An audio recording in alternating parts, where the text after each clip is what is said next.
अच्छा, तो हमने जो अपने सलाइवरी ग्लैंड्स थे उसके बिनाइन ट्यूमर्स और जो है मैलिग्नेंट ट्यूमर्स कौन कौन से हैं सबके हमने नेम्स देख लिए थे। अब बिनाइन में से हमने सिर्फ और सिर्फ दो करने हैं। कौन कौन से? Pleomorphic adenoma and Warthin tumour. ठीक है, pleomorphic adenoma and Warthin tumour. अब उसमें से हम सबसे पहले प्लियोमॉर्फिक एडिनोमा पढ़ते हैं। यार, प्लियोमॉर्फिक एडिनोमा का दूसरा नाम क्या है? Mixed tumour. प्लियोमॉर्फिक एडिनोमा का दूसरा नाम है मिक्स्ड ट्यूमर। अच्छा, जहन में जो है वो सवाल आता है, इसको मिक्स्ड ट्यूमर क्यों कहते हैं? इसको मिक्स्ड ट्यूमर इसलिए कहते हैं कि जो इसके सेलुलर कॉम्पोनेंट्स हैं ना, उसमें कोई एक सेल नहीं होता, 3 टाइप्स ऑफ सेल्स होते हैं। Epithelial cells, myo epithelial cells and mesenchymal cells.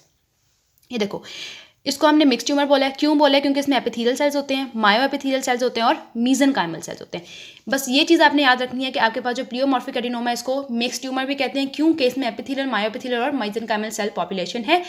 ये एक बिनाइन ट्यूमर है, ये हम जानते हैं, ठीक है, और मोस्ट कॉमन ट्यूमर है, ये याद रख लेना। अच्छा, उसके बाद ये इनकैप्सुलेटेड होता है। ये ट्यूमर क्या होता है? इसके अराउंड कैप्सूल होता है, इनकैप्सुलेटेड ट्यूमर है।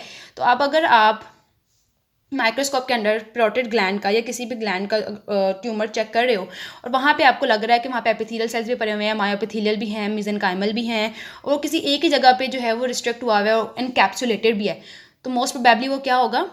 Pleomorphic adenoma, that is a mixed tumour. अच्छा, ये पूछा जाता है कि प्लियोमॉर्फिक एडिनोमा क्यों होता है, ठीक है? तो आपने प्लैग 1 जीन एंड HMGA2 जीन को याद रखना है। प्लैग 1, HMGA2। प्लैग 1 है क्या और इसकी ओवर एक्सप्रेशन हो रही है ना?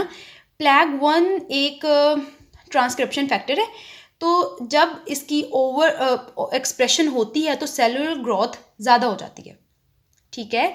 क्या हो रहा है? एक्सप्रेशन ऑफ प्लैग 1 ज़्यादा हो रहा है, जिसकी वजह से सेलुलर ग्रोथ ज़्यादा हो जाएगी। सेकेंड इज HMGA2 जीन, अगर इसमें म्यूटेशंस हो जाएं तो भी बिनाइन ट्यूमर प्लियोमॉर्फिक एडिनोमा बन जाता है।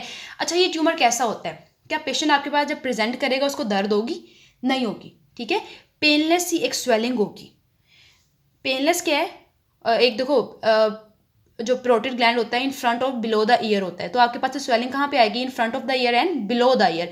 तो इन फ्रंट और बिलो द ईयर पेशेंट की एक जनरलाइज स्वेलिंग होगी उस एरिया पे, ठीक है? अब वो स्वेलिंग पेनलेस है, कोई दर्द नहीं हो रही उस पर। वो मोबाइल है, उसको हिला के देखो ना, और मोबाइल और डिस्क्रीट सा मैस मिलेगा आपको।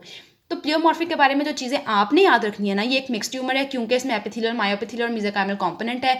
बिनाइन है, ये हमें पता है। इनकैप्सुलेटेड है, क्यों होता है? ओवर एक्सप्रेशन ऑफ प्लैग 1, जिसकी वजह से सेलुलर ग्रोथ ज़्यादा हो जाती है। HMGA2 जीन में अगर म्यूटेशन हो जाए, पेशेंट कैसे प्रेजेंट करेगा? कहेगा यहाँ पे मुझे गिल्टी से बन गई है।